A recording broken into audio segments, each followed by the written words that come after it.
Mixitecture Discord server, and we're going to evaluate 3 things, namely sound design, song structure, and the mix. What we're looking for is original sound design, or sounds that are moving around and doing something kind of unexpected during the mix.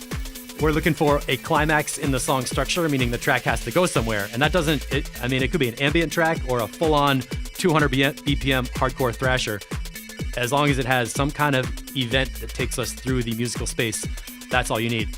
And then for the mix, of course, you got to drop some bass, and it should sound balanced, crisp on the high end, deep on the low end, some stereo width, and then we go into details from there. So welcome everybody. And I put out a special invitation for people to share links and get reviews, even if you're not in the Track Feedback Crew. So we've got Min Wong and Lukash coming in. And then I got a couple other people who just got their tracks into Discord. So let me go into screen share land, and we've got tracks up. Stop my background music here. First thing I want to do is give a shout out to Adam Hatfield, our friend Danats, who just had his first release ever out on Bebop Records, or Bebop Music. This is something that's the Bebop people are around the Mixitecture Crew, and Adam Hatfield has been making like 3 new tracks a month, and now he has this one coming out. Let me bump this up. Of course, this is a Beatport excerpt, and quality level you can hear it, but just wanted to give him some props for going through, bringing in tracks, getting them updated, sharing them, changing little things, not huge things, but little details can make the difference between a finished track or something that you're not confident about. So big ups to Danats, and we got a couple more from him coming in. And Min, I think we're gonna play your track first. So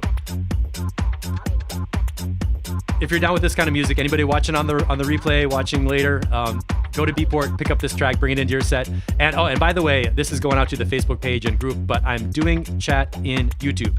So the chat and the comments are going to be in the YouTube thing. So click into YouTube, subscribe, and then you can chat and everything like that. So that's a little preview of Danats. He has a classic sampley, bouncy kind of sound that's fun to listen to. And I want to give a shout out to Min the Universe. First of all, that's an awesome name. Min first contacted me, I think it was more than a year ago. And Ben Hunt, I got your track up too. And Min and I had a quick conversation. He's from New York, and he was really interested in production, had these amazing goals of, in his mind clearly, where he wanted to be in the next couple of years. And already, dude, I've heard a ton of progress in your music. So let's check out Cryogenic Reflections. This is 7 minutes, kind of tech house sort of vibe. And let's see if we can pick up on what? Sound design, song structure, and the mix. So that's my background level mic noise. So I'm going to mute my mic and play a track.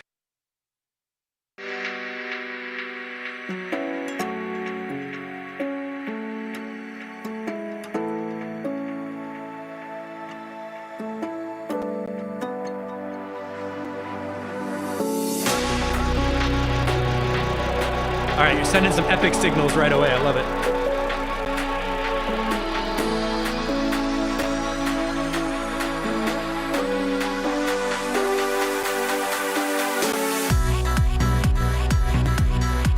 Oh, another quick note, I'm playing the Spectrum Analyzer from live so we can see the frequencies of the mix and get a better idea of where things might need to be EQ'd or adjusted. Right away, what I like is I feel the kick drum and I see that sub bass note popping up right there at 61 Hertz, probably note B.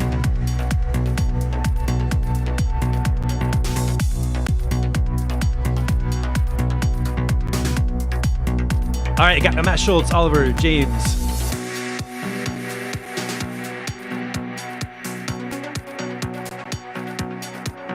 B minor, all right, so the bass note's in B.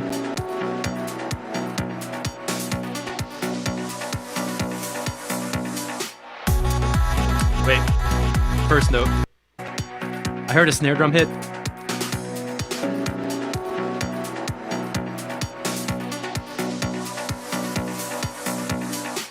Right there at minute 14, that little snare hit could be louder. That's like, get your attention right before the drop coming in.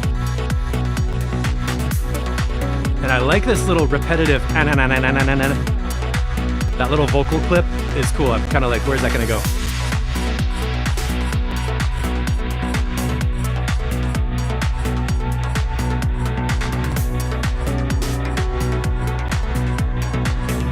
I hear a transition sound with a pitch rise. Nice. Okay. One thing I do, so I hate stopping the tracks, and I know talking over them is whatever, but sometimes I hear things that could be tweaked a little differently, and I give a note. Like I said, a minute 14, make that one snare drum hit louder, maybe a little more reverb, maybe use it to sidechain the synth group so it's like, poof, like right in your face. Sometimes I hear a track and it's nicely developed, and what I want to do is pull out a recipe of something that's working. So everybody else who's watching this on the replay can basically steal your ideas. And I don't mean plagiarize, but what I heard is I said, okay, I hear a transition sound rising, and then a white noise came in, and it built us up to a mini transition, like a mini peak, and an event happened. And I want you to listen to how this built up, and then answer the question: what was the event that came in with that, like going up and then our thing, right? I think it was around here.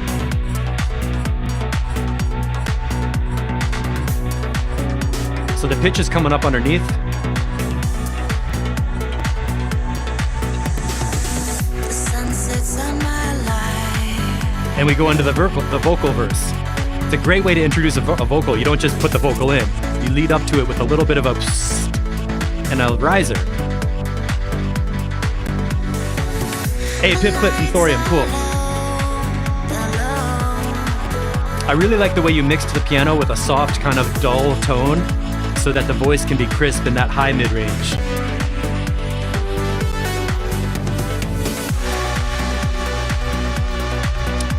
Feeling like the hi-hats are a little buried.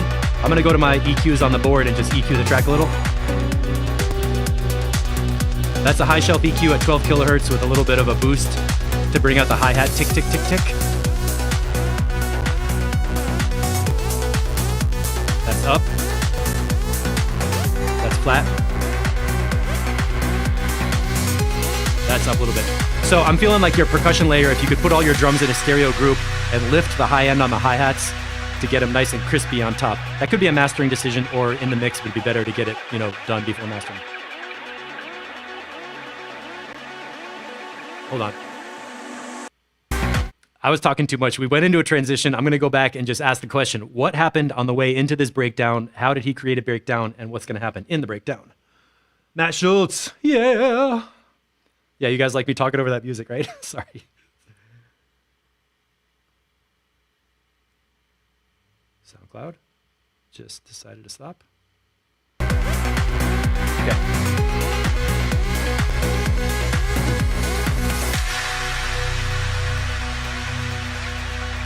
So a little bit of a riser and then an impact sound and a drift.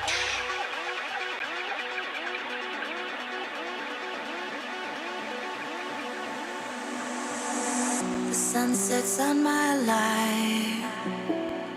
Nice delay on the voice.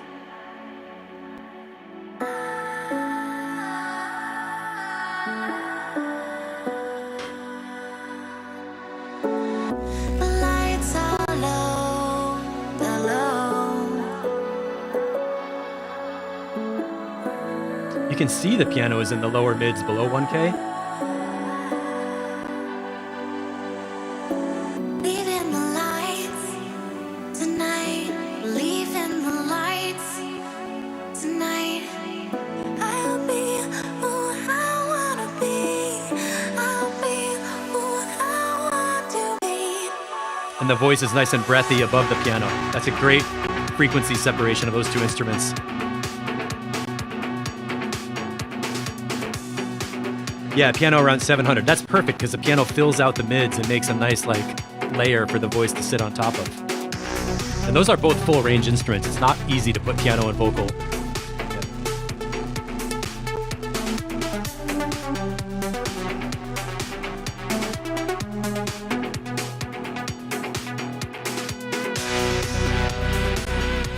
These are cool sounds.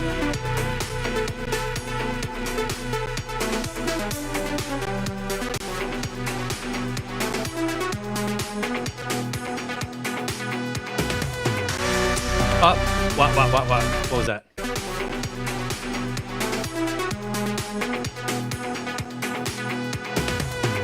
Okay, that little drum fill, dig, crank that up louder because these synths are nice and bouncy around on top, and they're dynamic, so they're loud and soft. So that little drum break, that could be a bunch louder, and it would just sound great. There you go. Don't be afraid to freaking crank up the toms. I even saw those dip down. Watch them go down the spectrum.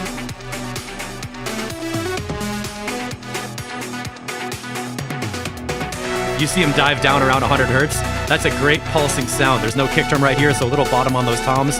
You would feel it, like doo-doo-doo-doo-doo.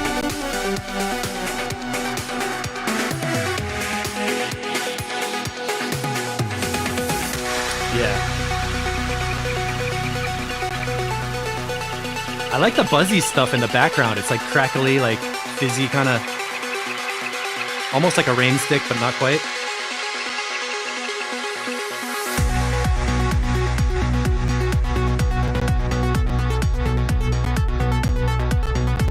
All right, I got late night right here. Big floor. Wait for that hi-hat, right?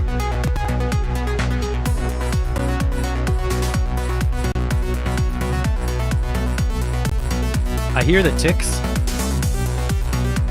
I'm gonna leave that high shelf up a couple dB, like 3 dB. DJ Water is looking for the vocals more prominent, slightly. Okay.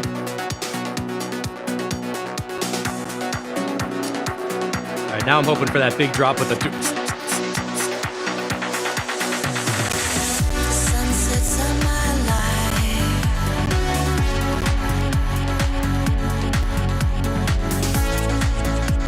Harmonies are beautiful. The feel of the track is cool. I think that that closed hi-hat could really come up louder to push people over the top. You know what I mean?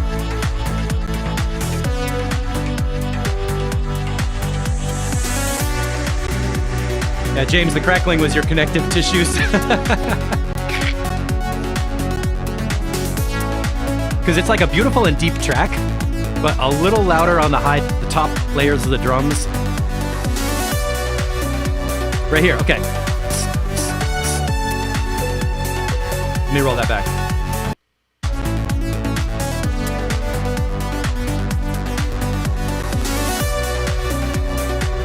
.648, that closed hi-hat that came in there, it would boost the track up a lot if you have that sound come in sooner. So after this, the place where I said big floor, where we come in here, right? It's okay to have a drop of kick drum and bass right here and the synths on top, because that's like everybody's in the space and you know it's coming. But pretty soon, if you went like right coming up at the next turnaround and got that closed hi-hat right here,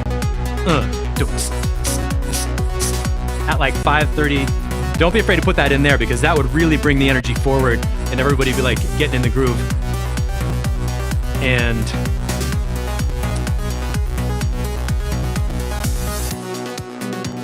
yeah, honestly, after such a long breakdown in that middle section, like I was totally cool up all the way through that long break, because it was interesting. There was stuff going on. The sounds were interesting. It was cool. You had all the transition sounds and all the elements of a really epic feel. But when that big drop came in right there, it's too soon to go into another mini breakdown at 5:48.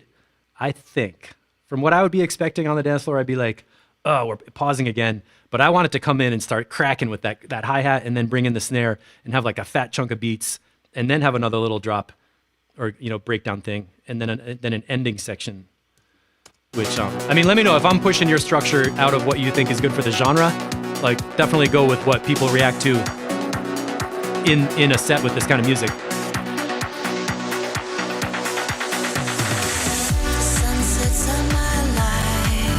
And we got some good comments coming in. Oh, you reduced the closed hi-hat. No, don't. It could be a little louder. I mean, remember, I'm in headphones and talking, so I could be wrong, but my impressions. Old Emu, fun.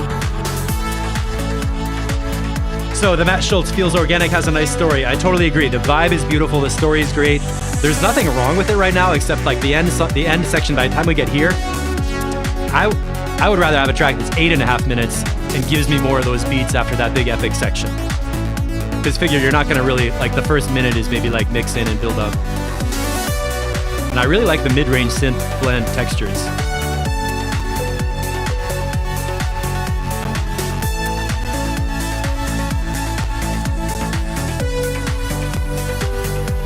Ooh. Hold on, there is a percussion layer. tick it, tick it, tick it, tick it. That one is cool too. If you could bring that little tick it, tick it, tick it, bring that in like at this earlier section. I mean, this section I'm highlighting right here could be the same length, but just go like every 8 bars, add a new percussion sound, so it just keeps building and building with the percussion that you have later in the track. Just use that percussion earlier, then maybe you don't have to change the form, like the duration of the song or anything, but just kind of give it like a little extra in there. And the ending.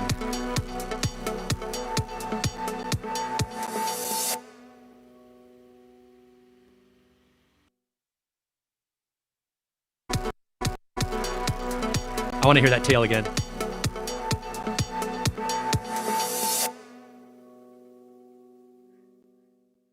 So we ended with a reverse crash going into the sustain portion of a piano sound. So the first thing I want to say is this is done.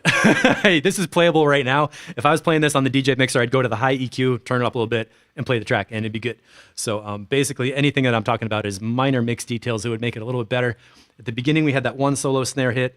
Then we had some tom fills that could get louder. And then at the end, basically take some of the percussion layers that you have at the very last section and just bring them in after the main drop. Go like, 8 bars of the kick drum and the bass line. Then bring in the closed hi-hat. And then bring in the tick it, that percussion stuff. And then overall, take your percussion group, take all the drums into a stereo group, and either make it a little bit louder or take a high shelf EQ and boost that up like 2-3 dB for that little lift on the high end. And send it off for mastering and give us a link where we can buy it, because that sounds good, man. We're seeing some... Yeah, Matt Schultz, give him some breathing after 15 minutes of straight dancing. Yeah. Well thought out track. I agree. Little session with mastering engineer. Ooh, oh my gosh, I want to screenshot this comment. This is the best feedback I've received from anyone. Detailed and valuable.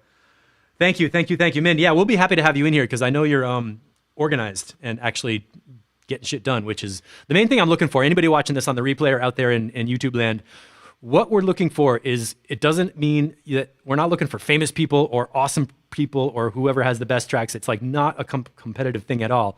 The thing is like, are you going to do the work, come to the feedback sessions, give other people feedback, accept their feedback, and update your tracks weekly or twice a week? I mean, we're doing feedback twice a week right now, and the more people we get in, I'm about to start doing like genre-specific feedback day by day. So like one day of only house tracks, one day of only techno tracks, one day of only trance, maybe another day of breakbeat, downbeat, acid, everything else, because we're getting enough tracks in there that it might be fun to do just, a 45-minute feedback of only house music or something, instead of a 2-hour feedback of everybody's music. So I'm looking forward to that. Min, yeah, let me know if you have any other questions or anything, and I can definitely hit you up with the coupon. I sent you a link already with the Black Friday discounts and the other one. So let me know if you need any more advice on what to get or how to get in here.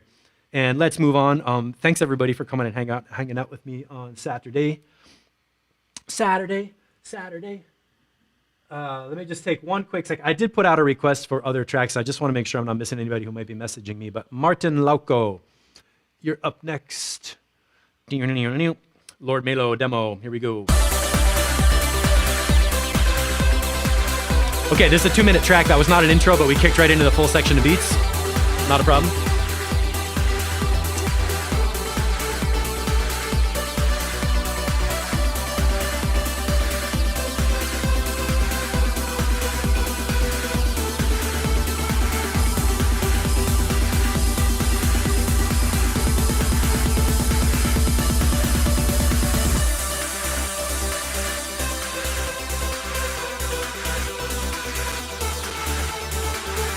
Oh, Matt Schultz. Yeah, thanks for being here, man. Sorry to hear that. So we heard Martin, we heard the main section of beats, and now we're in the epic trance build-up. We need Boda Rev in here for this one. Snare drum rush is coming in, all right?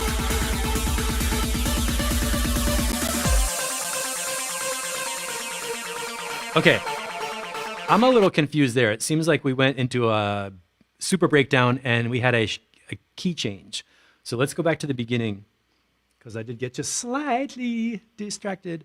I'm not sure I was ready for the chord change on that transition right there. So let's say this is like 2 minutes into the track right here, right? We had an intro, we got here. We got the beat, we got the bass line. The mix is, It's getting there. I can tell it's not a master track, but I can hear that there's different elements.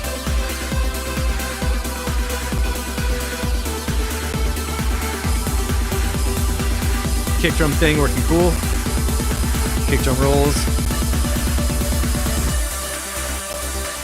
So there, now we're in a nice, like, spacey thing. But when we went here,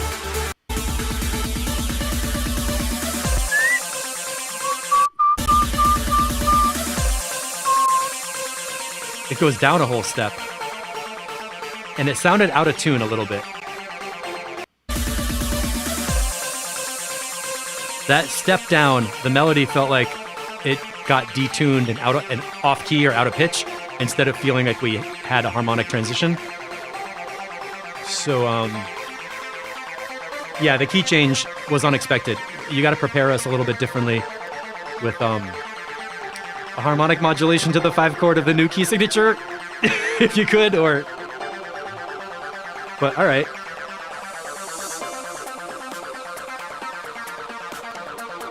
And for the texture, we have a piano that's a little bit competing with the arpeggiator synth. The piano is kind of in the same frequency range as the synth. So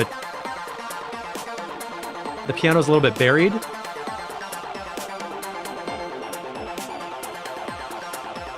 But I like the sounds, and I like how those filters are moving around and the arp synth.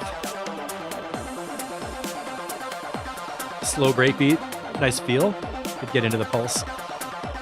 And then I guess we'd be going back into a build-up section into some epic drop. So this track is, I can see it's a sketch and everything. So I'm not going to get too detailed in the sound design and the mix. The main thing you have to do is answer the question, why are we changing key at that point of the track? And then how do you do it so it's smooth and expected?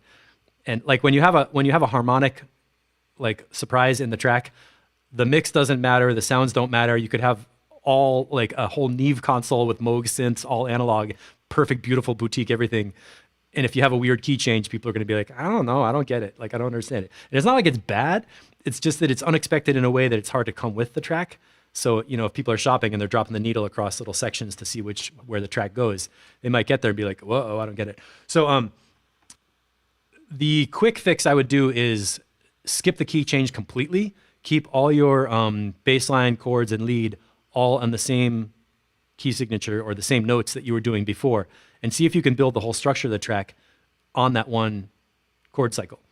And then if you really, really, really have a reason of why you need to modulate to a new chord and how to get there, then you could do it. But that's kind of an advanced thing that doesn't flow right the way it is right now. So I want to encourage you to work on the harmony first, because everybody out there, if your harmony is not working, everybody's going to feel weird, and it doesn't matter how perfect your mix is, unfortunately. That's one of those things about life. All right, OSP.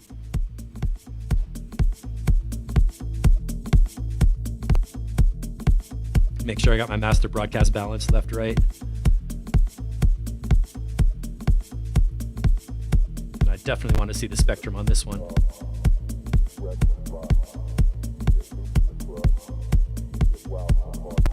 That kick is big all the way down to like 40 hertz. And for anybody who doesn't know what I'm doing with Spectrum, I have the Ableton Spectrum set up to show us a fast response so we can see where the sounds pop up. And then when I put the mouse on the line, look in this little box on the left, lower left, wherever the mouse is, that'll tell you the exact frequency we're looking at. So if I put it here on that big bump, and I'm reading 37, 38 hertz, that's a big, deep kick. I love Spectrum. Pivclit is the Thorium Records character. Ah, that finger snap. I love that. The finger snap came in right before the next beat. And now I can see on the broadcast level this is looking loud. But I want it louder emotionally. I'm gonna turn on my headphones.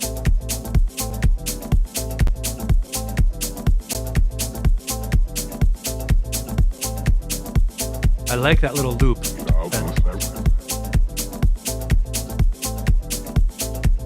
And look, you can see that snap right there. right around 2K, 1.8 is a great place for snares, claps, snaps.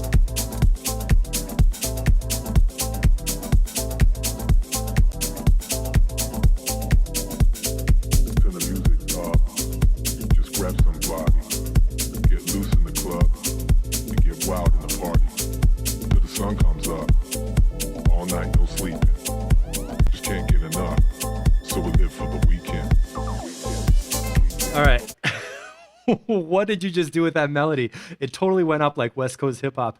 It was like, it went up an octave. I can't do that with my voice, but let's go back again. So far, kick drum's awesome, bass line super cool. The beats are great, everything's feeling tight. And then this lead came in, and I want to just hear how that lead worked.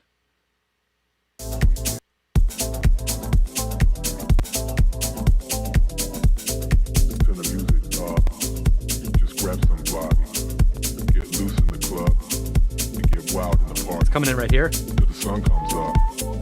All night, no sleeping. Just can't get enough. It just takes you up. And that transition, what was that? All night, no sleeping.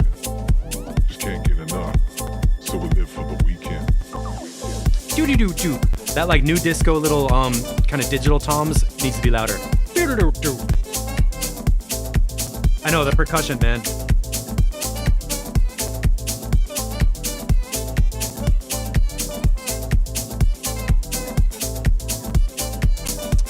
I would put a plate reverb on that synth sax lead thing.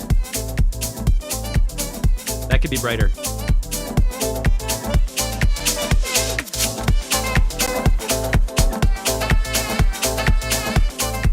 Oh, and the high mids, like 2K of that synth or sax lead. Little louder, little brighter reverb. And I want to just go back.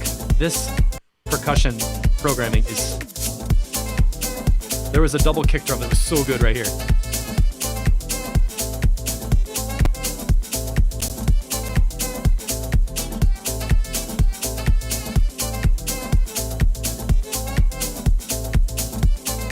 Did I miss it? There it was.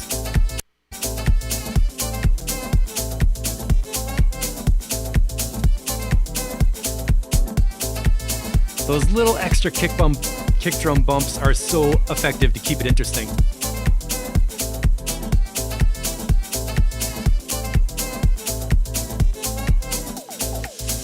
A little bit louder. I like the elements a lot. The piano loop thing and the sax thing. This is a great, I mean, this is a dance floor bomb right now.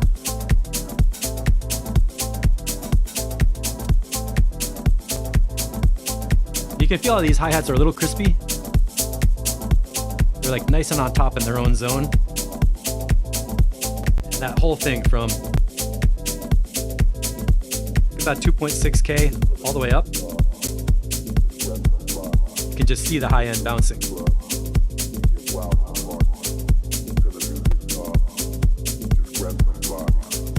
Yeah, Matt Schultz, there's a whole genre of sax on house. In fact, if you have piano house and you have a live sax player, people just, they're dead. They love it. They can't get enough of it. It's really great. Sax with delay and reverb over live house music. The sun comes up. All night, no sleeping. Just can't get enough. So we live for the weekend. What did you just do with that voice? That came right into my head. To get wild in the party. Get wild in the The party. sun comes up. All night, no sleeping. Just can't get enough. So we live for the weekend. Did you see that vocal was big down to like 80 hertz? Up. All night, no sleeping. Just can't get enough. So we live for the weekend. All right, we need some answers. What did you do to get that voice so loud at that moment? Everything else dropped out and the voice just went like, boom, like right up there and had a full deep like bass vocal that really like, it felt like somebody was like, I'm gonna talk to you right now. This is great. You got me doing the little dance. Might have to take my socks off. I mean, you're never gonna know, but I could do it with like one foot.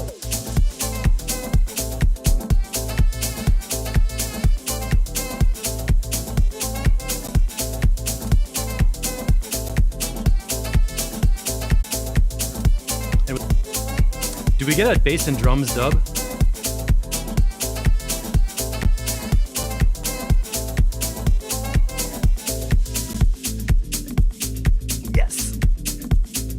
12. I was so ready for that.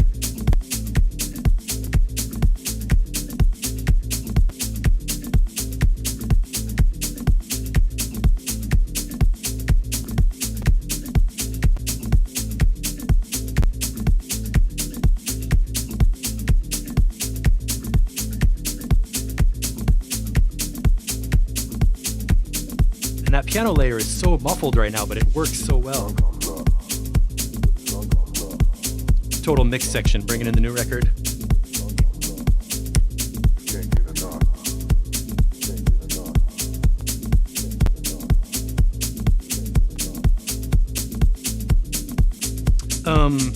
I can't get enough of that vocal, so I want to tell you, put some delay on it at the end there with the quarter note delay, so it's like stacking up on copies. Can't get enough. Like a really slow, maybe even the half note.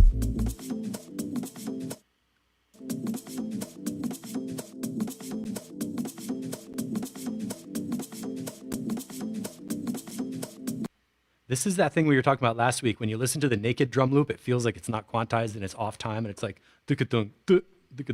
like kind of weird. But then inside the beat, it totally pulls you in.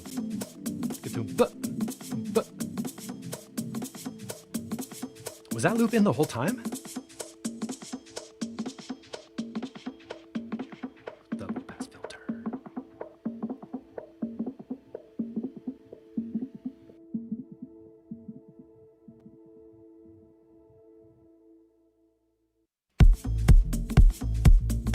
That drum loop's been in the whole time. Hand percussion. So for amazing house music, what do we got here? We got a kick drum, a bass line that's nice and soft and round, a hand percussion loop that has some scratchy high stuff, a pad synth, and then a vocal, and then a piano loop, the squeaky lead synth on top, and some hi-hats and beats. I mean, you could do this like 10 or 12 tracks and make this beat.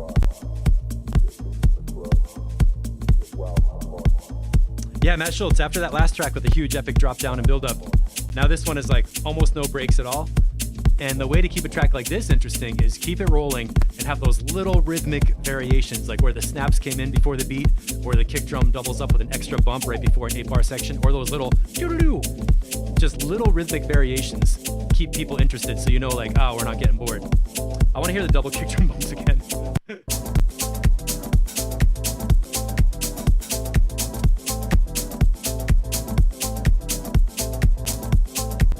So Oliver, yeah, a couple of things that could be louder. You see some notes coming in over there. A little delay on the vocal at the end. Ooh, that was like a triple bump. Boom, boom, boom, ba-dum, boom, boom. And then that's a turnaround, and that's all you need. Wow, wow, wow. So the sounds are perfect. It's nice and soft and smooth and everything. These sax, what was I saying? A little brighter at like 2.5K. Plate reverb, little delay on there, but like a tight slapback delay to kind of make the sax bigger. And there's a lot of really good sax house music. My friends who played Laurent Garnier a lot would play that kind of stuff. I'm gonna move on so we can get to a bunch more tracks, but this is another one that please do another revision, get this mastered, let us know where we can get it. Now, Tim Laws has been doing some deep house kind of vibes. Let's see what we got with Urban Wobble 2.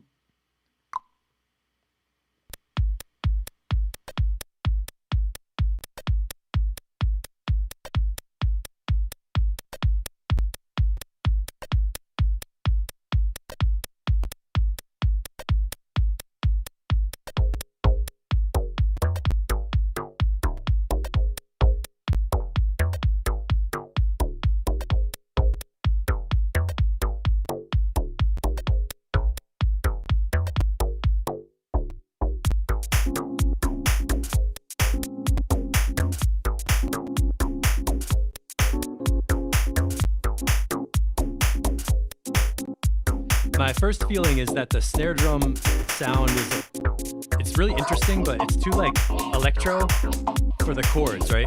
Like the chords are this nice soft electric piano sound, and the snare is like, brr, brr. So I would bring that snare drum volume down, or layer it with a clap or something, because by itself it's like, ooh, that was cool. All right. we had some cool ass sounds happening. So the first feeling I had, I heard the kick and the bass come in, and there was like this little synth thing that had this a little bit of like a buzzy sound that felt kind of like in the electro kind of world, like synthy. But the snare drum that came in, it feels like the Electribe clap with a fast delay on it. If you remember that, the red Electribe. But the organ part is like chill, you know, it's like a soft background thing. So I'm feeling that snare was sticking out too much. And I'm gonna roll it back a little bit because we had a vocal come in and some really interesting synths on top.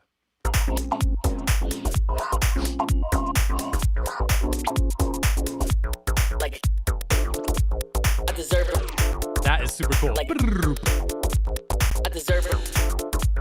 Like I deserve it. All that little slurpy kind of stuff is super cool. I deserve it. And I like the hi-hat pattern a lot, where it goes like.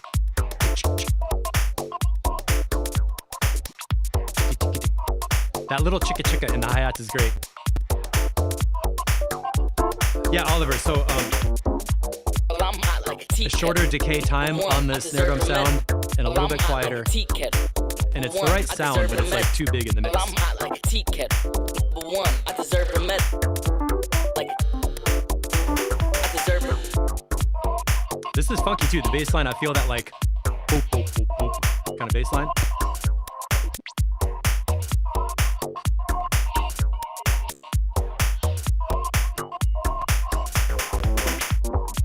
Well, I'm hot like a tea kettle.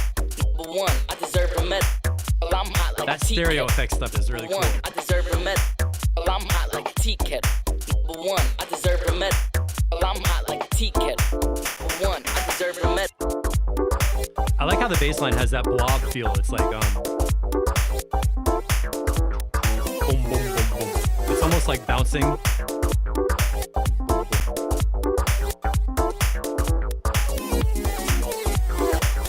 Those effects are crazy, man.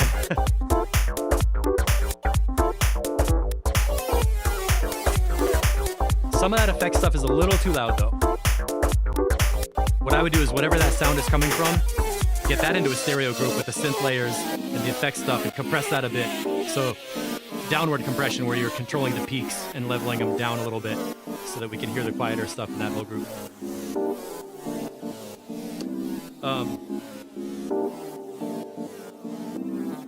Hold on.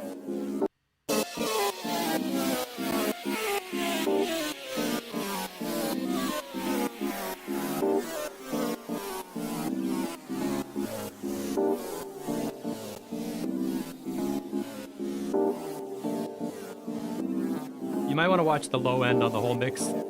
There isn't a ton of crazy stuff, but there is kind of a blob down there, like below 20 or something. That line. In a breakdown, you don't want to see a huge, big bunch of low end stuff.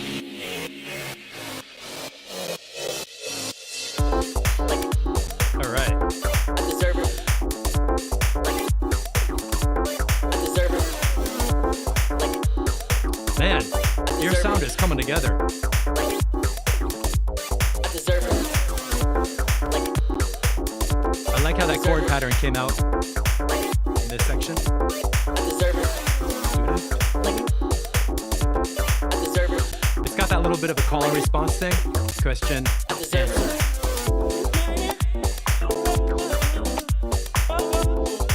Damn, Tim Law is dropping the funk.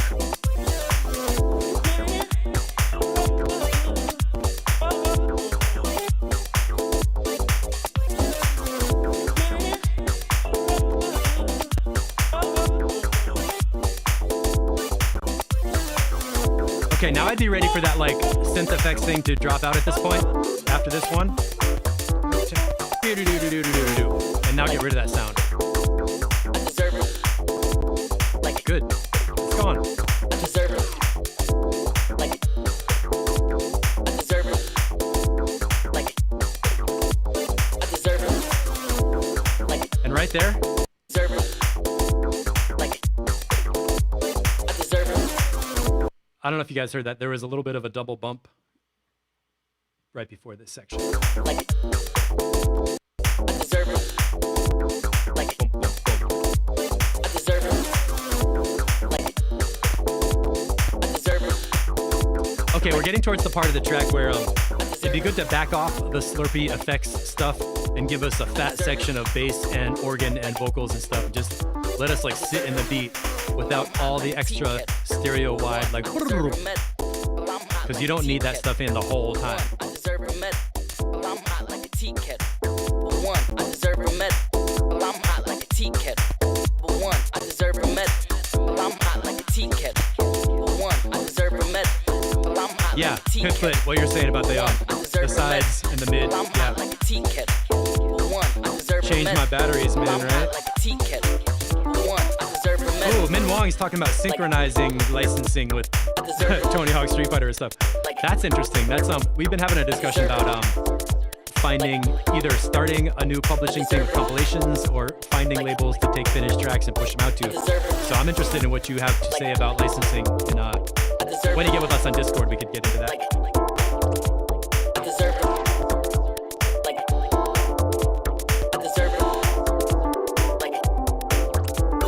I like that keyboard going into the delay. Watch out for. That's around 700 hertz. That middle, like 600, 700 hertz in the keyboard sound was a little bit like, so maybe take that frequency down. And I want to just check out again what that bass line and beat was doing here.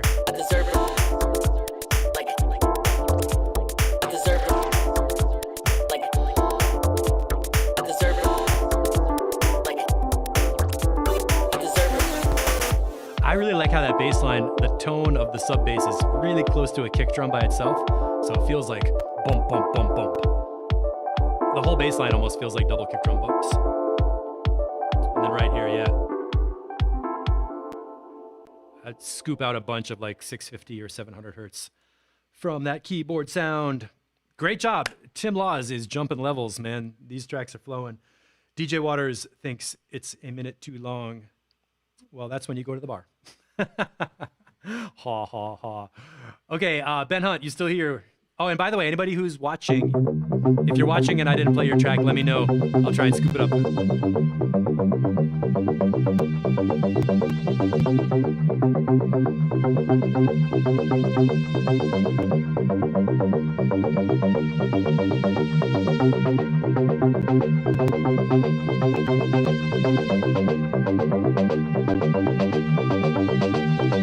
I'm gonna pull my master down because I have a feeling it's gonna drop loud.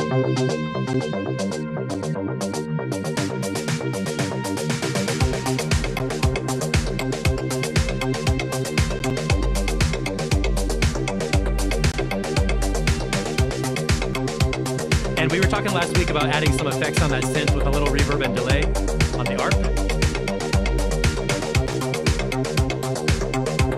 It's definitely nice and bright.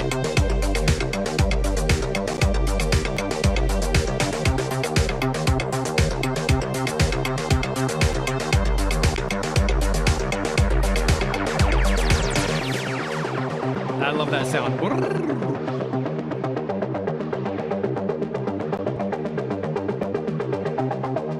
Yeah, I can hear the effects on there. It's wider. If you have the effects separately on a return track, you might want to take a little bit of the high EQ off the effect. Just like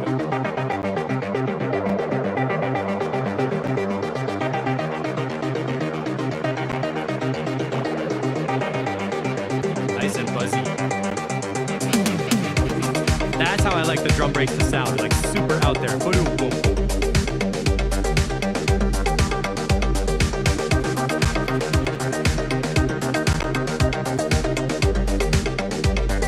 Yeah, I like this mix a lot because the synths are bubbling and doing their thing, but the drums are still cracking, like really present through the synth layer. So you get that snare, like.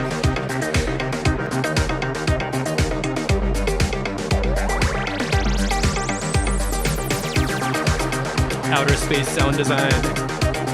Shepherds, we didn't play your track yet.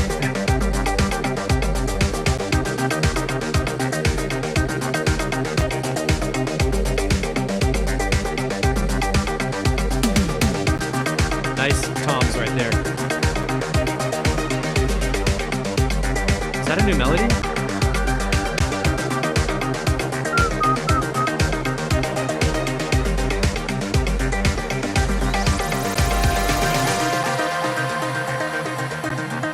Again, a big rush, a wash of sound into a vocal at a breakdown.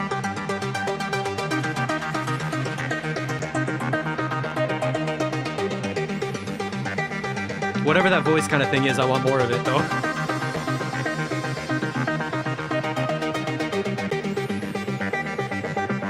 High frequency on the sides, love it.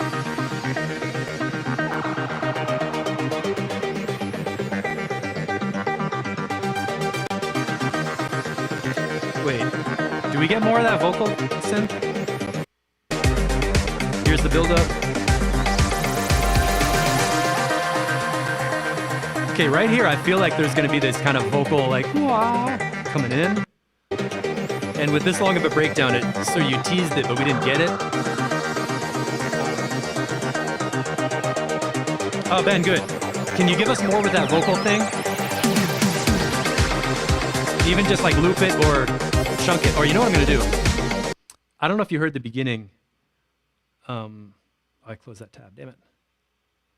Well, let's keep going. What you could do is take that vocal sample and just loop little snippets of it. So it's like, bum, bum, bum, bum, bum, and just take like a little tiny chunk of it and loop it on like a quarter note or an eighth note and let it just kind of continue. So you don't have to like, you don't need lyrics. You can just take one sound and make the sound into a lead kind of element. Ah, Min Wong's in. Cool. Pip, could... Yeah, I see your comment too about the kick drum could come through a little bit. We have that thing of that big sub bass boom is big, but the kick drum is like less present compared to the sub thing.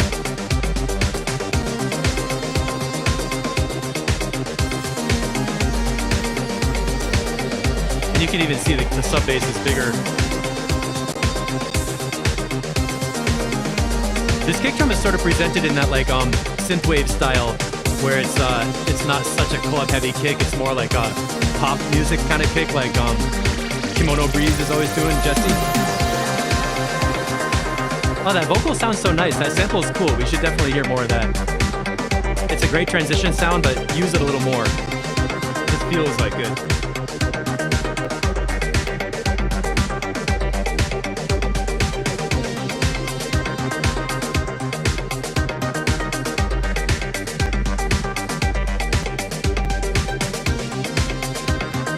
I would go to about 90 hertz on that kick drum and boost it up there, because even 90 will feel like a thumpier hit on your body on a big system, and that'll leave space for the sub thing.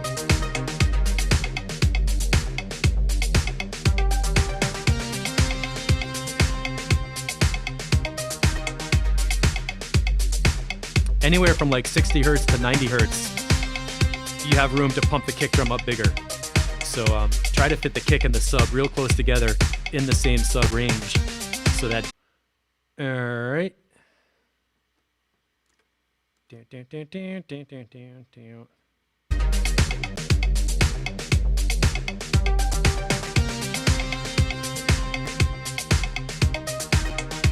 All right, I don't know what just happened. I got a message that the stream stopped because my internet connection stopped. But I'm cabled in on Ethernet, so I don't know. I was just playing the last little bit of this track to hear how we faded it down. And like we were saying about the kick drum, this feels kind of like a synthwave jam.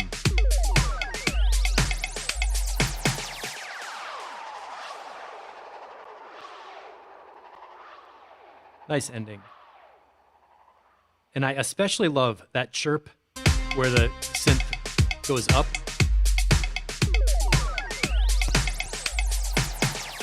Goes all the way up and all the way back down. Any kind of high frequency sound, it throws people over the top. Like a crash cymbal is the classic one, but those little synth fills are even more interesting because it's not a crash. And when it goes all the way up and becomes like chirping birds or something, like it grabs your, like a higher part of your ears. For me, I kind of feel it like on the back of my actual ear. Okay. Ben broke YouTube. Damn it, Ben, you know, coming around here. Oh, internet went down at the same time. can't back on the phone. Everybody, go to Palo Alto. Make sure it's okay.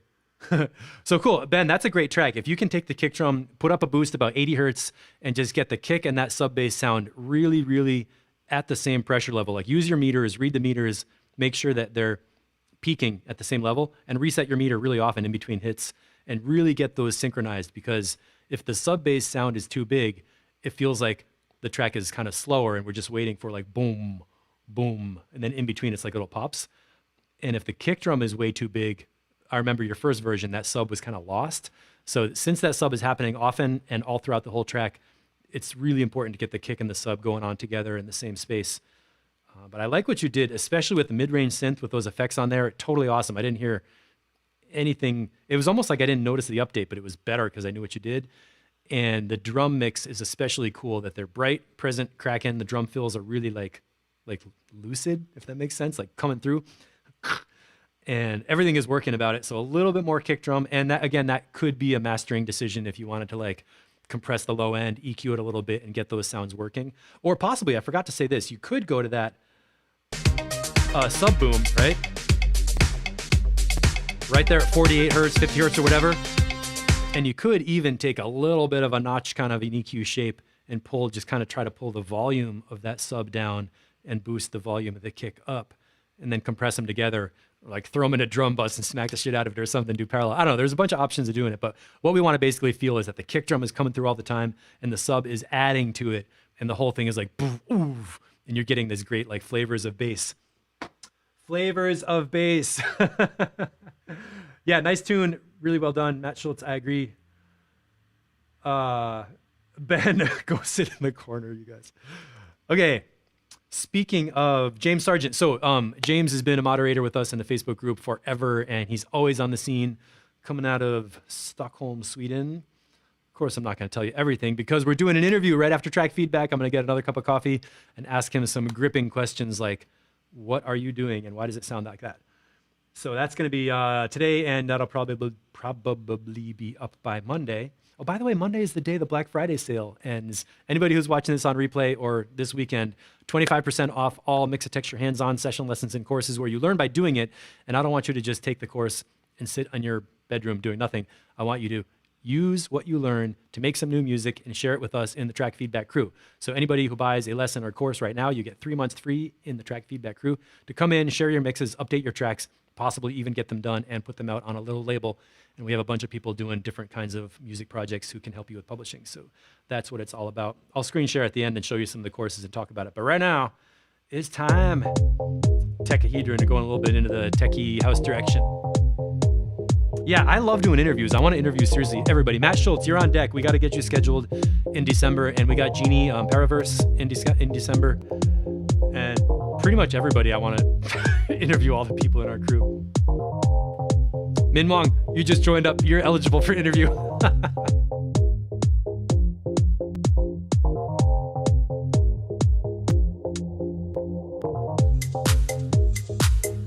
Yes, man, that clap.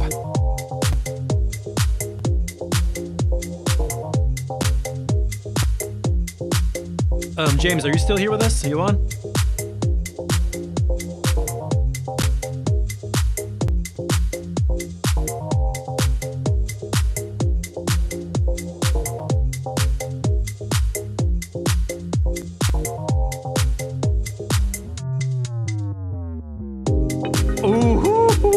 What just happened?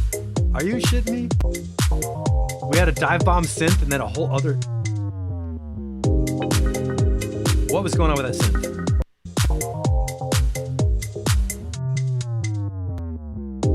Did you hear some side chaining in that synth thing? Like the drums were like, it was like doo doo doo doo doo doo. And then the organ...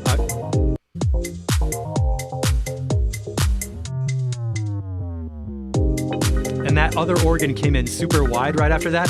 That was one of the coolest transitions I've heard. Instead of the last track, I was like, oh, high frequency, it throws people over the edge. Like, whatever, this is the opposite. You go super deep, attract people's attention going into a low frequency sweep, and then blast a stereo sound that we didn't hear before.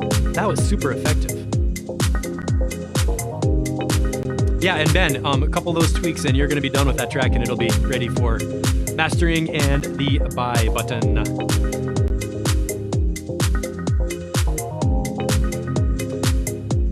I like this main bass sound. It has that chunky kind of 90s organ type sound, like almost like the Ace of Bass kind of bass sound.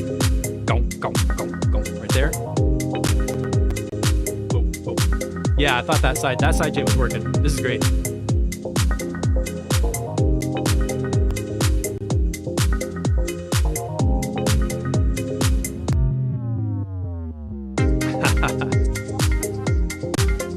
Great, and that's the right way to use that sound. You don't overuse it, but it becomes a signal. So every time we hear it again, we're gonna be like, all right, new sound, change, transition, something.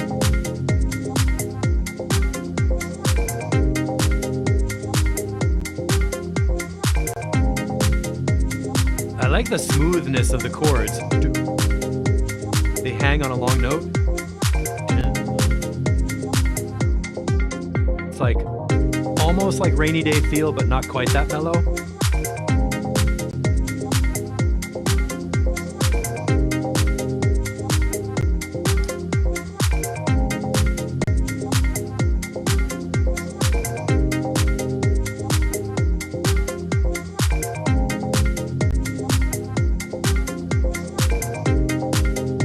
All right.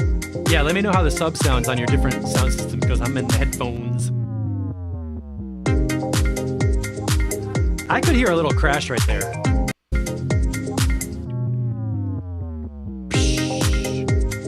Just throw that in at the end, like a little like spice on top, you know?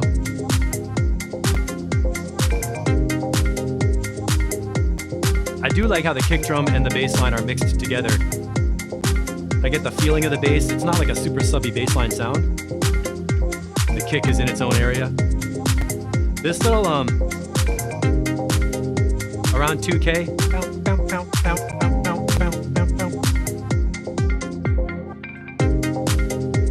I might pull that down just a little bit. It's a little repetitive because it's kind of poking out. I mean like 2 dB, like a small adjustment to just pull that sound down a little bit. Like small detail. And James, did you get the list of questions? I think I emailed them last week and then I sent you the interview link. So we'll take a little break and then start after. Okay, great suggestion. So some additional chord stabs, jazzy deep house vibe. So Min, would you do that on the same keyboard or like with a different synth instrument?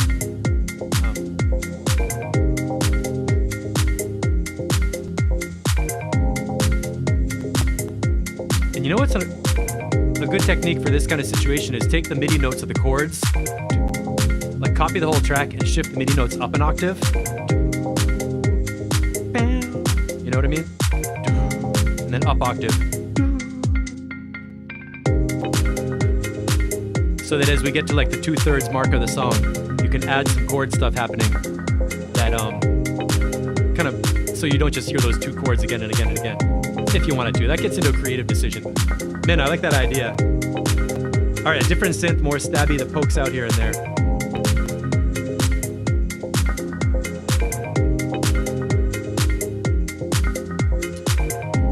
Yeah, try a new MIDI part.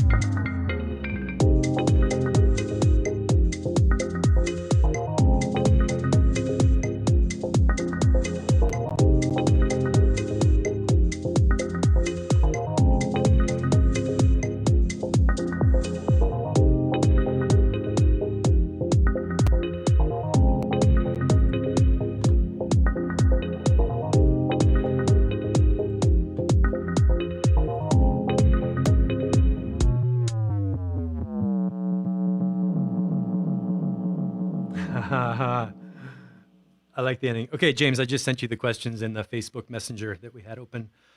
I like the ending. Let's go through that again.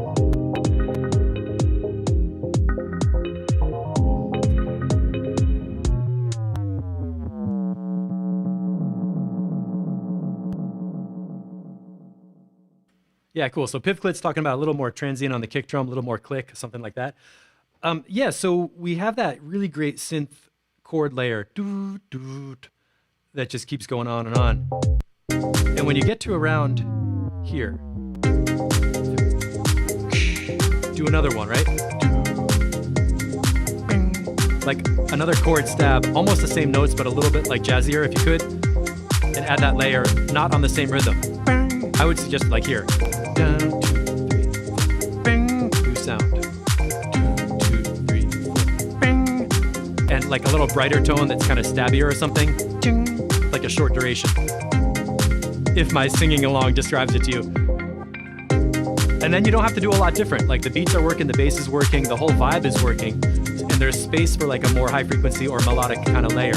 So play around with some other synths and shape some sounds and see what you can do with that. Man, that was a great suggestion, and that's what it's all about, is coming into the track feedback group and just kind of throwing some ideas out there of like, hey, what would you do? What would I do? And it's not about like, oh, I'm so famous, this is how you do it. It's like, hey, you know, we all have ideas. Let's pick the best ideas, put them into the track, and just make it work. There we go. All right, let's, it is 1:05. So let's go on. There's Moonshot. Adam's not here, but Sheppers is here. And then we got DJ Waters with the porn core. So Adam Hatfield, if you are watching, let us know. I think he's got some family, kids and stuff in the daytimes. So Sheppers, we're going back into the Rumble Tech world. James, that last track has such a vibe. I don't know if I'm quite ready for Rumble Techno, but too bad, because here it comes. Ah, yeah.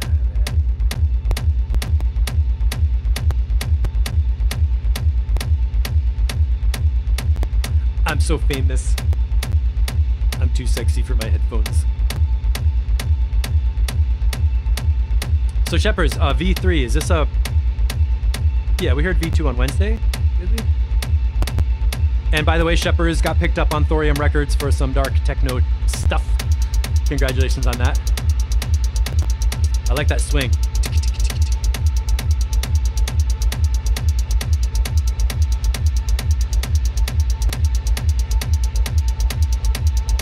I got 5 minutes. I'm gonna put on the speakers and go reboot the old caffeine here.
Thought you got rid of me, not so.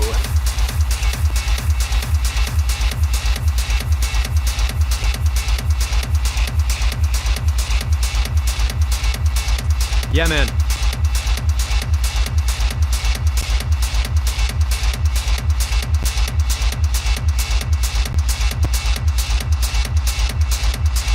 I think that's some stream glitch. I don't think that's on the track. I like those high frequency layers coming in and out. Proper big bottom.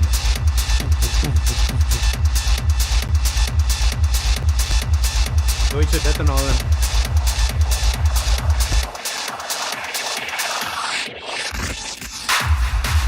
What? Wait, what? What was that?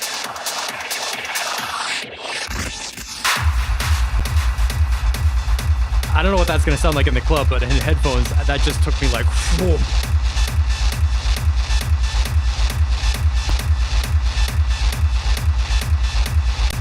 It's like gritty and buzzy all at the same time. Nice hi-hats. I call that the slash hi-hat. Like,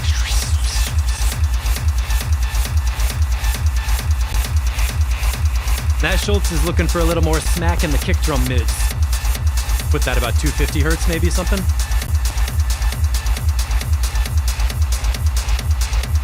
Let me go with a little EQ.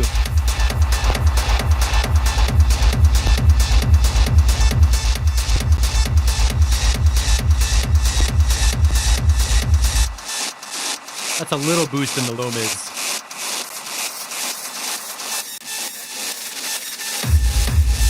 Almost papery. That transition thing was like ripping paper.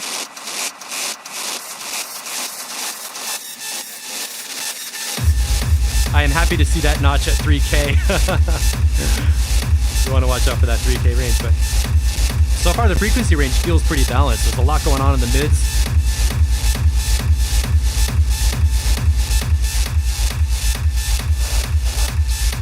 OSP coming out with the hard tech.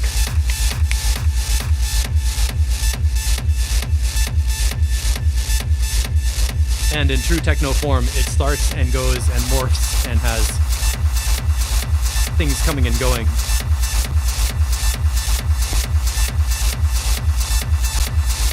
I hear a hi-hat over here.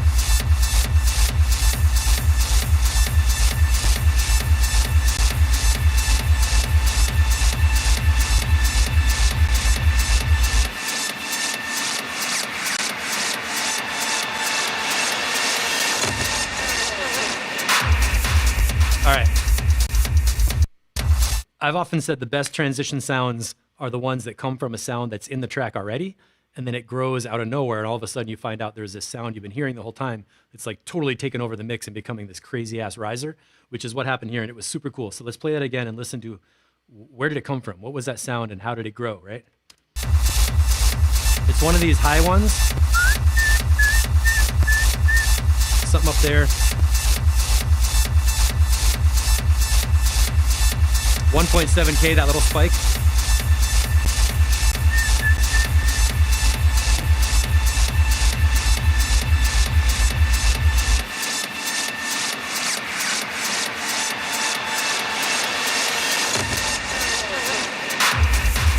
And that clap, and it sounded like somebody dropped something. It was like, boom. What was that?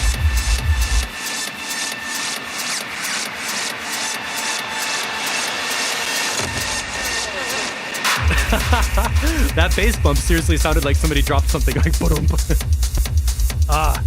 And then we got that big empty bass line section. Yeah.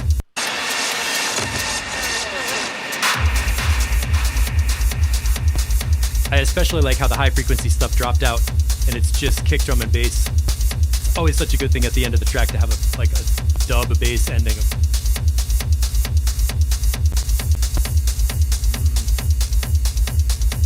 Simple and effective for sure, man.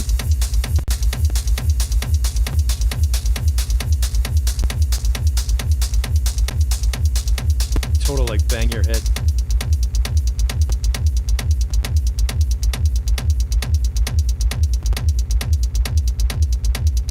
I remember last week, I think I said this sounds like a big diesel engine idling.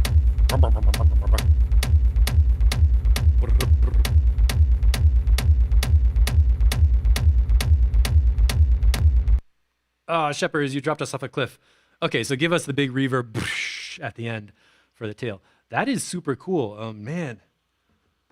Did I miss any comments? Little bit of a debate about what to do with the kick drum.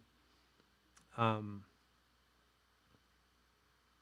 don't have any major comments. This is sounding like really coherent with your style. I'm especially glad that all the high frequency stuff doesn't get screechy. It's present and it's like kind of resonant and buzzy and stuff, but it never becomes overpowering. Like up here.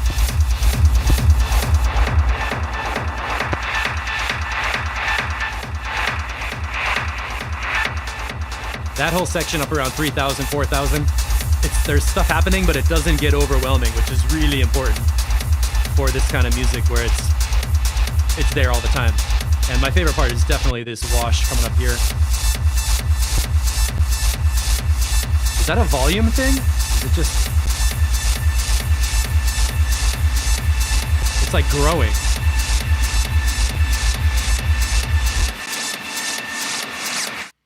Super cool. And let's hear that little stereo thing. Hey, Jasper is here. What's going on? Get ready for stereo.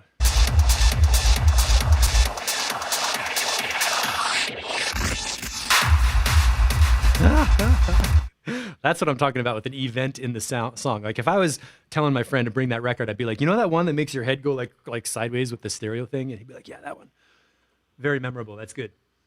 It's going to sound insane on big speakers when it gets mastering. Yeah, man. Good job. Shepard is getting it done in version 3, so this one's ready for the master work. And DJ Waters, Porncore, and Adam Hatfield, Danats. Jesper, do you have something for us? I know I'm always like, sent us tracks before, but it's only 1:15. And this brings us to a good topic. So I'm going to play some Porncore, which is crazy stuff. I want to point out for everybody in the group watching on replay or whatever, we play every kind of music. It doesn't matter what genre. I know a lot of people are making house and techno and variations between those, but we've had people doing liquid DNB, trance, psytrance, hard techno, down tempo, ambient, chill out, like all kinds of stuff, even jazz stuff with like actual performance piano and bass and keys and drum loops or whatever, like electronic renditions of jazz beats. So Porncore is in the Frenchcore style, and I want to point out that you can have your own opinion on what's happening with this, but we're looking at sound design, song structure, and the mix. And Jesper, Shepard's filtering and adding a big reverb at the same time. Okay, so I think raising the volume on that reverb. What's my SoundCloud doing? Do I have to refresh this link?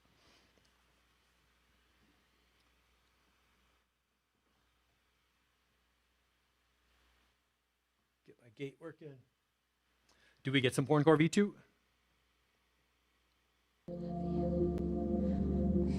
All right. Now YouTube is.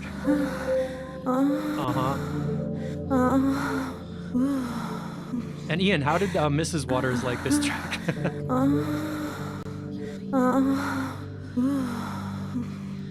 Main question here is, if I leave my master volume at this level, what happens when the kick drum drops in?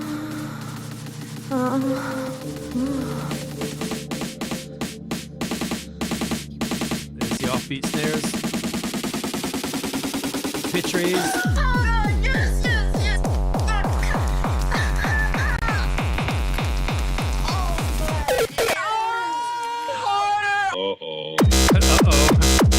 All right, I would compress those vocals a little more.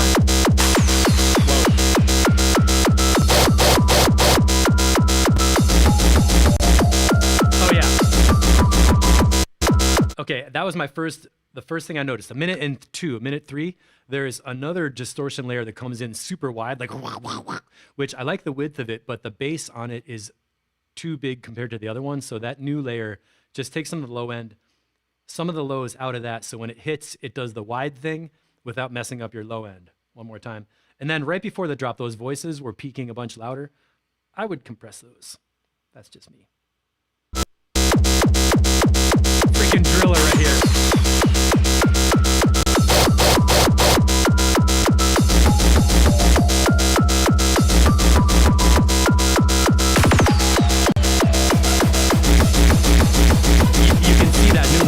Too big down there.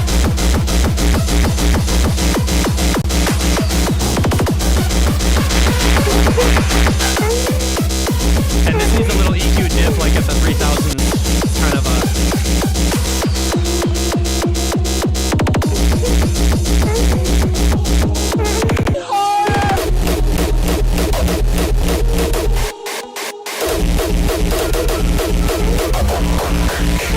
yeah, that distortion is too much low for me. I'm like, I came because I wanted to help you. I say break it up, you two. You think you were the only ones at this party. And the reason I would compress those vocals is so we can understand them better on top of all this other stuff.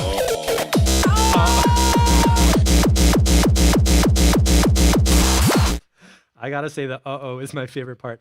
In case you couldn't hear me kind of shouting over the mayhem, the reason I would compress all those vocals, and when I say all those vocals, put them in a stereo bus, get a glue compressor on there, 4:1 ratio, 10 millisecond attack time, auto release, jack up the makeup gain, and get it so that when the driller bass is like, and the voices are popping through, that we can hear the voices, because I want to hear the guy say, That's so funny.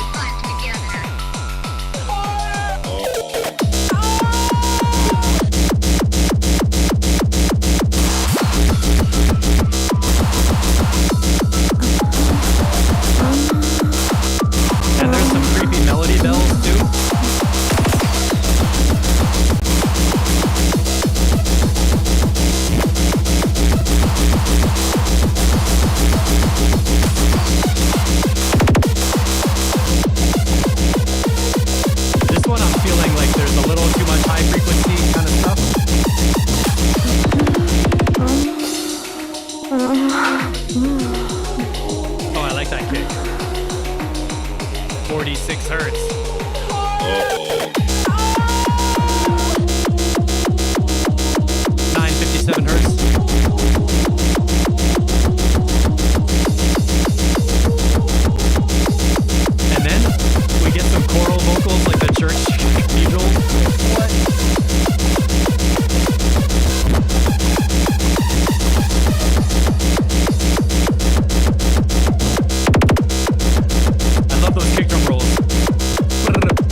suggest you freshen up.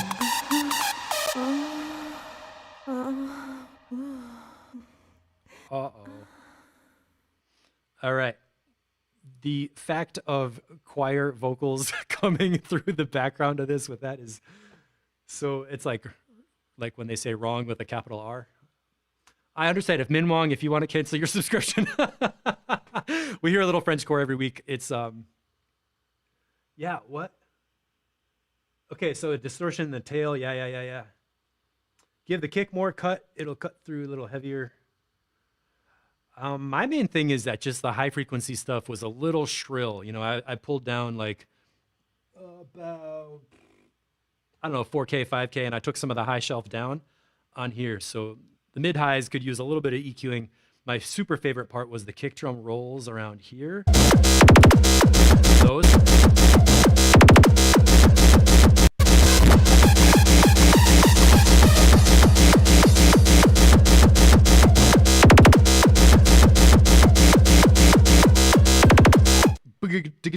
Can't even do it that fast. Great, man. Drum programming, tiny little transition breaks in between a longer track. It's distortion. You get me instantly. Yeah, still within the 7-day trial period for real. But cool. And the thing you're doing right and getting better and better every time is having a bunch of different divergent sounds that are all coming together combined with the distortion wall. So we have the pulse and then the little story in between. And whatever that story is up to you and your friends in your own space. So yeah, this one's pretty legit. Mid, high frequency. And I like there was a little bell sound in the middle too. What was that?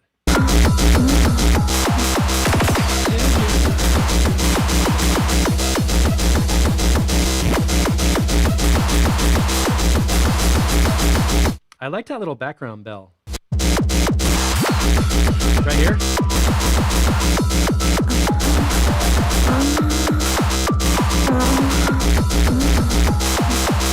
That was like that creepy Halloween bell that we were hearing last time.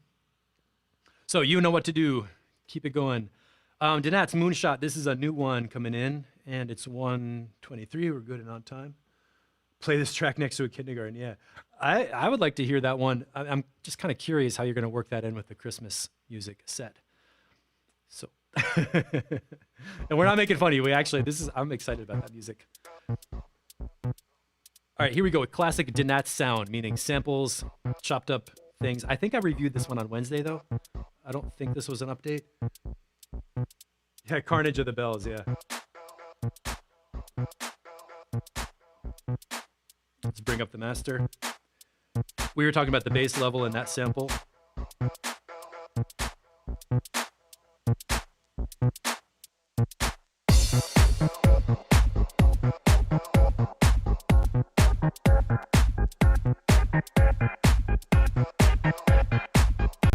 Yeah, we talked about this one. This has that same kind of like continuous loop, kind of like the OSP track, just like a 2-bar little loop.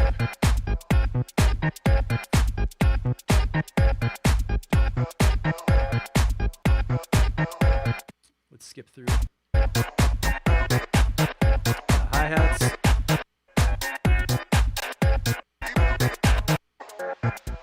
Yeah, I don't think that got updated.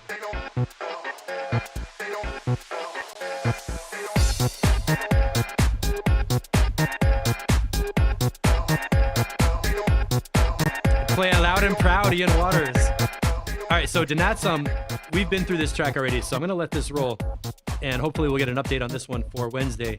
And while we're here with a little bit of a minute, I wanna just jump over to courses.mixitecture.com. This is the Mixitecture members site, and we're doing a Black Friday sale until Monday. Want to make sure everybody has time to hang out with their family, do their weekend, and not miss the deals. And the deals are 25% off any hands-on session lesson or course, which is basically everything on the site. And as well, when you sign up, you get a free subscription into the Track Feedback Crew, which means you can share your music with a crew of producers from around the world. Super creative people, really supportive, no trolls. And we give you tips like I've been doing all day on sound design, song structure, and the mix. And it's not just me talking to you. It's not just one-on-one stuff. It's a whole crew of people doing genre-specific feedback. So if you're making house, you can get feedback with other house producers. And this is really what's taken our group to the next level out of Facebook. We got onto Discord. It's a private platform for sharing tracks. I guess I should boot up Discord and tour that because that's important. And it gives you the ability to share vibes with other people for collaborations, remixes, finding mix engineers and mastering engineers who know your style. Believe me, you don't want to have some drum and bass producer telling you how to make rumble techno because they're going to give you the wrong kind of info. Yeah. All right, Shepherds, good job, man. See you later. So this is the member site. These are the sites, the tracks you can click through. What am I saying? The courses you can click through. And the main one I'm recommending to pretty much almost everybody in the world is Gain Staging Strategy for Bass Mixes, where we go through individual tracks, effects units, groups, buses, return effects, and the master channel with how to apply the basic principles of audio engineering to maximize the level of every sound at every stage through the mix to end up with a track that sounds loud and clear and crisp on the top with nice stereo width where you can hear those toms cracking through and the drum fills and the drums, and you can get your head around what your synths are doing if you have a group of synths and you're not quite sure how to mix them. I talk about how to make those stereo groups, pan position within subgroups, how to make a really good sub mix quickly so that when you get to the master channel, it's so easy. It's like making a 3-channel mix. You got your low end, your drums, and your stereo synths. And then if you have vocals, you might have a 4-channel mix. And it is so easy to mix. I don't care if you have 129 tracks. When you break them into submixes and apply the rules of gain staging and stereo width and frequency and dynamics, all the stuff we talk about in the course with hands-on lessons, you learn how to make a better mix really easily. No matter how big your sessions get in the future, you'll know how to break it down into easy pieces that are easy to mix. That is Gain Staging Strategy for Bass Mixes. What you do is you click the little button right here. Bye now. I'm talking like an airline captain. We're now cruising at 30,000 feet. When the little window on the side pops up, and don't worry, I offer a full money back guarantee. So if you do these lessons and they don't help you make better music, I'll give you your money back. I'm serious. I'm sure it's going to help you. The coupon code is BLKFRDY, Black Friday. Oh, price drop down 25%. And the Track Feedback Crew is saving you like $75 right there. So you're getting like $150 of free stuff to come in and make better music and have a really supportive crew of people to share your music in Discord, which looks like this. So Discord, you should think about it like, it's not like a website. It's like, let's say you have Google Chrome or Firefox as your browsers. Discord is like, there's Zoom for connections, there's Skype for connections, there's WhatsApp for connections, and there's Discord. It's a whole other platform where you go and you sign up and log in. You can join for free. There's a link under the video. I was talking about gummy bears. And there are threads that you could think about. A thread is sort of like a nav button on a website. You know, there's news from Steve, there's general talk where we're putting in conversations and memes and whatever, production talk. These channels, these are called channels. And Discord gets a little glitchy when I'm streaming, which is why I try not to run it too much. The channels are all things about production where you can find help, share presets, do, collaborations, discounts, plugins. But where it really comes to life is in the feedback section. Now, these channels are locked, so you have to subscribe to the Track Feedback Crew to get in. And the reason is, this is where you share links to your tracks, and people are giving each other feedback all the time. And the reason this is better than Facebook is that you don't have to scroll through miles and miles of Facebook posts to find your track, to find your comments, to see what people said. You can start a new thread. So inside the down-tempo genre, there are all these different remixes from the Growing Out of Minimal project, and you can see people drop the link to their track at the top with a little description of what's the track, how old is it, what are you doing, what kind of help do you want, what feedback are you looking for. Almost complete, tried to make it more, blah, blah, blah. There's the link. And then people just hop in and start giving their feedback and giving comments and everything. And we've got down-tempo, hardstyle dominated by DJ Waters, and Tom is in there a little bit. Then house tracks is usually getting new stuff every couple of days or something. And it's so valuable to have a place to put your tracks where other people are listening to that style of music and making that style of music. And I'm going to say right now, I get so much inspiration from people. I pick up tips from people in the group. I'm like, oh yeah, make a riser like that or make a transition like that. And people are commenting, supporting each other. And we are really getting a lot of releases coming out of here. We have Donat's coming out. Canada, that's Scott Burke out in California, just had his release on Bebop Music.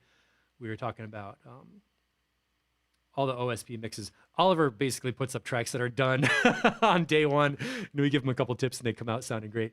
So it's really a lot of fun. You can share your mixes, share comments. You can come in here, click on a person on the right side get into a chat, a private voice channel chat, video chat. It's wide open. And by the way, you can even, yet another cool thing, if you want to post something, you click the plus sign, you can upload audio. You can upload up to, I think, 100 megabytes. So you don't even have to do that thing of uploading to SoundCloud and getting the link and making it private and putting the title. You can just upload audio directly right here, and people can play it in Discord. And it works on mobile. You get notifications. Everything about it, I think, is super cool. What are you guys talking about? I fight with a bare sword. Okay. So the reason you want to sign up for the courses now is that the Black Friday sale ends on Monday after the weekend. So you can save 25% on any one of these courses to learn about sound design with oscillators, LFOs, using the operator synth, sidechain compression, which is an essential low-end technique that everybody needs to know, not just for technical mixing with your kick drum and your bass line, but also for creative sidechaining to get rhythm and dynamics in your synths or your reverbs or all kinds of stuff. There's a lot in that course that's really useful, not just downloadable Ableton lessons, but also cheat sheets and guides and actual real audio engineering practice that you're going to learn about compression at a deep level. And then a whole bunch of really cool sound design things. Everybody needs mono sub bass. The ARP glitch drum rack is about making those little glitchy things using arpeggiator. And by the way, this is not like a sample pack. You don't just use it once and throw it away. It's not even like a VST plugin. You know, everybody collects plugins. You got them in the folder. You use them for a while and you forget. It's not like that at all. What you're learning inside of these courses are fundamental basics of production and techniques that you can use forever. So once you learn the technique of using this effects rack inside this lesson, you can swap out the sounds. You can use a different drum rack. You can take a drum loop from a new session, slice it to a drum rack, put it into this effects process, and have a technique for whatever track you're building. You can get customized, really interesting, glitchy drum breaks without having to slice up the loop and cut it, copy and paste, or program a bazillion MIDI notes in like tiny, tiny little slices. You don't have to do any of that. This gives you a really cool technique to get super varied, interesting drum breaks from any drum sound you're using forever, even with a melody synth if you want. Yeah, they lost the plot. You guys are off the deep end. So that's what it's all about. If you have any questions, you can always email me, steve@mixitecture.com. You can send me a chat on Facebook. You can send me something on Instagram or even on WhatsApp. And I'm available all weekend to have little conversations or whatever about what's on your mind. And the main idea is I want you in the Track Feedback Crew to hang out with us, do live streams, get enough people in here so we can do like house music on Wednesday, techno on Thursday, drum and bass on Friday, whatever else on Saturday. Like if I'm doing track feedback for 2 hours a day, every day, all day, I'm happy. I'd be cool with that. So that's it for me. Where's my other window? Where is my other window? The eCam window, Steve on camera. Sorry about the glitch. I don't know why I cut off. I'm totally like cabled in, but that's what happened. And let's take it out with one of mine. This is a track called Black Dust that is going to get mixed and touched up.